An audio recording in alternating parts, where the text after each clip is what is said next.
मोहम्मद हयात Akbar Akbar farm पीर महल से आपकी खिदमत में एक नई वीडियो के साथ हाज़िर हूँ। आज की वीडियो का टॉपिक है कपास में फल का घेरा क्यों होता है, वाई शेडिंग। ये बहुत ही अहम मसला है कपास के अंदर। इस वीडियो में बने रहिएगा एंड तक, क्योंकि इसमें हम शामिल करेंगे डॉक्टर ज़ाद महमूद साहब की प्रेस रिलीज़ के, जिसमें कपास के घेरे की जो हल है वो तजवीज़ करते हैं, और उन्होंने बताया कि किस तरह हम कपास के घेरे से निजात पा सकते हैं, बच सकते हैं। इसके अलावा यासिर चौधरी भाई हैं, स्कॉलर एग्रीकल्चर यूनिवर्सिटी फैसलाबाद से। इनका ये फील्ड में लेके जाएंगे और हमें बड़ी तफसील के साथ समझाएंगे कि शेडिंग क्यों होती है, इस पे कौन कौन से अवामल जो हैं ज़्यादा असरअंदाज होते हैं और इसको हम किस तरह ओवरकम कर सकते हैं। तो ये चंद एक वजूहात हैं शेडिंग की जो मैंने यहाँ पे नोट डाउन की हैं। दर्जा हरारत में इजाफ़ा, यानी ज़्यादा दर्जा हरारत, ज़्यादा पौधों की तादाद या घनी फसल। तीसरे नंबर पे है नाइट्रोजनी खादों की ज़्यादती, रस चूसने वाले कीड़ों का हमला, पानी की कमी या ज़्यादती, खुराक की कमी, जहरों और कीड़े मार अद्वियात का ज़्यादा इस्तेमाल। आइए आगे हम इन 7 जो पॉइंट हैं शेडिंग के वजूहात हैं, इनके हम बारी बारी तफसील से बहस करते हैं। पहले नंबर पे ज़्यादा दर्जा हरारत शेडिंग का बायस बनता है। रात के वक्त अगर 30 डिग्री से ज़्यादा टेम्परेचर हो जाए और दिन का टेम्परेचर 42 डिग्री से ज़्यादा हो जाए तो शेडिंग हो सकती है। इसके अलावा ओवर पॉपुलेशन, पौधों की हम ज़्यादा तादाद रख लेते हैं। अमूमन जो है वो कतार से कतार का फ़ासला 2 से 3 फुट और पौधे से पौधे का फ़ासला 0.8 से 3 फुट होना चाहिए। नाइट्रोजनी खादों का बेदरेग इस्तेमाल, इसमें पौधा ओवर ग्रोथ कर जाता है। पौधे का फल की जानब कम रुझान होता है और ग्रोथ की जानब ज़्यादा होता है। डस्की भाग रस चूसने वाले कीड़ों के में सबसे अहम किरदार अदा करती है, जिसकी वजह से शेडिंग होती है। तो इसके अलावा सबस्टेला, सफ़ेद मक्खी और थ्रिप्स भी शेडिंग का बायस बन सकती हैं। पानी की कमी या ज़्यादती की वजह से शेडिंग हो सकती है। आपने देखा होगा जिस फसल को आप बार बार हफ्ते में 2 दफ़ा पानी दे देते हैं या 7 दिन के वक्फा से से पहले आप पानी दे देते हैं, उसमें भी शेडिंग ज़्यादा हो जाती है।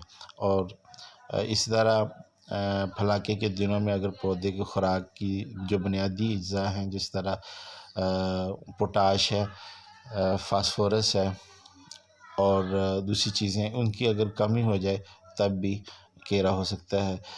बाज़ औक़ात लोग बहुत ज़्यादा जो ओवरडोज़ कर देते हैं बीमारी को जल्दी रोकने के लिए, स्प्रे का ओवरडोज़ कर देते हैं या बार बार स्प्रे करते हैं, पौधा स्ट्रेस में ये आ जाता है, पोटाश की जिससे वजह से शेडिंग होती है। फ्रूट शेडिंग हो जाती है। बोरान की वजह से भी हो सकती है अगर इसकी कमी हो जाए। अगर इसके अलावा अगर आप पानी बहुत ज़्यादा दे रहे हैं, इसके अलावा अगर आपने पानी कम दे रहे हैं, ज़रूरत से कम दे रहे हैं, तो भी पौधा अपनी फ्रूट शेडिंग करेगा। इस तरह से हाई टेम्परेचर है वो भी ज़ाहिर बात है यही काम करेगा कि हाई टेम्परेचर जब होगा तो उसकी वजह से भी पौधे क्या है वो ज़्यादा से ज़्यादा पानी बाहर निकालना शुरू कर देते हैं। तो पौधे में जब पानी की कमी होगी तो भी वो अपना जो है वो पानी की फ्रूट जो गिरना शुरू कर देते हैं। छोटे छोटे पत्ते हैं, 1 2, ये छोटा पत्ता है, इनको सब स्टैंडिंग लीफ कहते हैं। इनका काम क्या होता है कि ये जो फुल गुड्डी जो होती है इनको खुराक देनी होती है बना के। 70% तक फुल गुड्डी को जो खुराक होती है ये सब स्टैंडिंग लीफ देते हैं। तो अब होता क्या है कि अगर आपने ज़्यादा पानी दे दिया है तो उस वजह से भी ज़ाहिर बात है इन पर भी स्ट्रेस आएगा, ये भी अपनी खुराक नहीं बना सकेंगे तो फ्रूट शेड हो जाएगा। एक अहम बात आ जाती है प्लांट पॉपुलेशन, ये सबसे अहम पॉइंट है कि अगर प्लांट पॉपुलेशन ज़्यादा है, प्लांट पॉपुलेशन ज़्यादा होने की वजह से यहाँ पर नीचे पौधों के नीचे यहाँ पर ये क्या होगा कि ये ह्यूमिडिटी ज़्यादा हो जाएगी। बिस्मिल्लाहिर्रहमानिर्रहीम। आज 7 जून 2023 है। हयात अकबर अकबर फार्म पीर महल से आपकी खिदमत में एक नई वीडियो के साथ हाज़िर हूँ। आज की वीडियो बनाने का मकसद फार्मर को आगाही देना है, शेडिंग क्या होती है, इसके बुनियादी वजूहात क्या हैं। और इस पे बहुत सारे अवामल असरअंदाज होते हैं, लेकिन इसकी बुनियादी वजह क्या है जिसकी वजह से पौधा जो है अपना फल बरकरार नहीं रख सकता। तो सबसे पहले मैं आपको ये बता दूं कि जो केरा है ना, ये आपकी 50% तक पैदावार कम कर सकता है, फल का केरा। तो इसको हमने हर सूरत में अपनी पूरी कोशिश करनी है। हम 100% तो फल के केरे से नहीं उसको बचा सकते, लेकिन अपनी कोशिश करनी है कि इसको हम अपनी बेहतरीन मैनेजमेंट के साथ बचा सकें। तो सबसे पहले मैं आपको बताता हूँ कि पौधा फल का केरा करता क्यों है, क्योंकि अगर हमें वजह का पता होगा तभी हम इसका इलाज कर सकते हैं। तो पौधा के अंदर अल्लाह ताला ने एक ऑटोमेटिक निज़ाम रखा हुआ है कि अगर इसके अंदर इसको जितनी खुराक चाहिए इसको फल को मेंटेन रखने के लिए उससे अज़ाफ़ी फल लग गया है, खुराक कम है और अज़ाफ़ी फल लग गया है, तो वो अज़ाफ़ी फल जो है वो गिरा देता है। कैम की न्यू लाइन है, बहुत ही अच्छी वैरायटी है। यासिर चौधरी भाई उन्होंने मुझे गिफ्ट की थी। फ्रूटिंग माशाल्लाह बहुत अच्छी लग रही है, लंबी लड़ियों वाली ये वैरायटी है, ये देखें। तो लेकिन इसमें मैंने मिसमैनेजमेंट क्या की है कि मेरा ये जो 1 एकड़ का प्लाट है इसमें जो जर्मिनेशन थी वो कम थी, तो जिस वजह से मैंने इसकी जो है शदराई नहीं की। जर्मिनेशन बहुत ज़्यादा कम थी, लेकिन अभी देख सकते हैं ये खेत जुड़ गया है क्योंकि प्लांट का खिलार बहुत ज़्यादा है। ये देखें, ये एक प्लांट है नीचे से और इस पे कितनी टहनियाँ निकल रही हैं और इसका खिलार बहुत ज़्यादा है। उसने कवर कर लिया है सारा। तो जहाँ पे कम डिस्टेंस था, जहाँ पे ज़्यादा पौधे थे, मैंने उनको भी नहीं छेड़ा। तो उस पर क्या हुआ है कि वहाँ पे रोशनी का गुज़र, ये देखें रोशनी का गुज़र बिल्कुल कम हो गया अंदर से जो है। आप देखें यहाँ पे अगर मक्खी का अटैक हुआ वो भी ज़्यादा होगा और रोशनी भी नहीं जा रही। तो ये सब ज़्यादा प्लांट की पॉपुलेशन होने की वजह से ये देखें अभी इस पे इतने टिंडे भी नहीं बने, 5-5, 7-7 टिंडे बने, लेकिन चूँकि रोशनी मुनासिब नहीं जा रही, जिस वजह से रोशनी की वजह से ज़ियाई तालीफ का अमल, खुराक बनाने का अमल होता है, तो ये शेडिंग हो रही है। ये देखें प्लांट जो है वो बहुत ज़्यादा करीब लगे हुए हैं। जो पौधा अपनी खुराक पूरी नहीं फ्राहम कर सकता हर फल को, हर डोडी को, उसकी मुख्तलिफ वजूहात हो सकती हैं। उस टेम्परेचर एक बहुत बड़ी वजह है, क्योंकि जो ज़ियाई तालीफ का अमल है वो एक मखसूस टेम्परेचर के ऊपर ज़्यादा होता है, और जिस तरह टेम्परेचर बढ़ता जाता है खुराक बनाने का अमल जो है वो कम होता जाता है, और पौधे को ज़मीन के अंदर खुराक मैसर होने के बावजूद भी खुराक मिल नहीं पाती।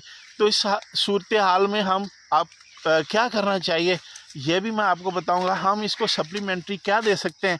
हम जड़ों के ज़रिए से, अगर वो पौधा खुराक नहीं पूरी ले रहा, तो हम आर्जी तौर पर पौधे को ऊपर फॉलियर के ज़रिए से कुछ ऐसे अमाइनो एसिड्स हैं, पोटाश की फार्म में अमाइनो एसिड्स भी हैं, वो स्प्रे कर सकते हैं। फॉलियर का स्प्रे कर सकते हैं, माइक्रो न्यूट्रिएंट्स हैं उसका हम स्प्रे कर सकते हैं, जिससे क्या होगा कि पौधे को आर्जी तौर पर जो खुराक की कमी पे महसूस हो रही थी, जड़ों के ज़रिए से वो खुराक नहीं ऊपर ले जा पा रहा था, तो हमने उसके ऊपर भी खुराक दे दिया, वो पत्तों के ज़रिए से भी ले पा रहा है।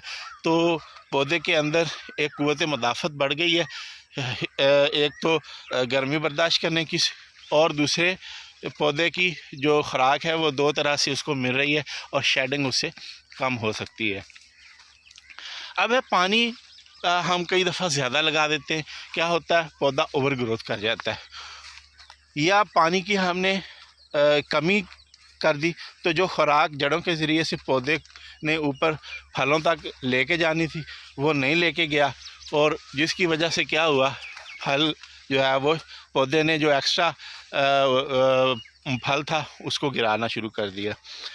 गुज़िश्ता दिनों डॉक्टर ज़ाहिर महमूद साहब जो centre cotton research institute Multan शोबा ट्रांसफ़र ऑफ टेक्नोलॉजी में डायरेक्टर हैं, उन्होंने प्रेस रिलीज़ जारी की है, जिसका मेन पॉइंट में से एक पॉइंट ये था कि कपास में कीड़े की रोकथाम के लिए फार्मर्स को क्या करना चाहिए।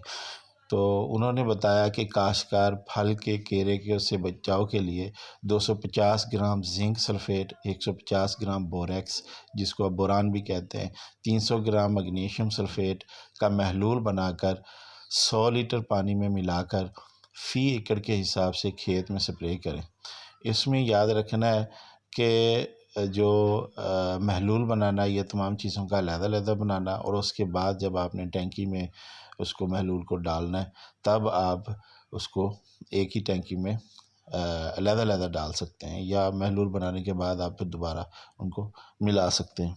इसके अलावा उन्होंने बताया कि पोटाश की ज़रूरत उन दिनों बढ़ जाती है जब फसल टिंडे बनने के मराहल में होती है, तो उस वक़्त आप 10 किलो पोटाश जो है वो फसल को फ्लड करें, जिससे फसल में फल का घेरा बहुत हद तक कम हो जाएगा।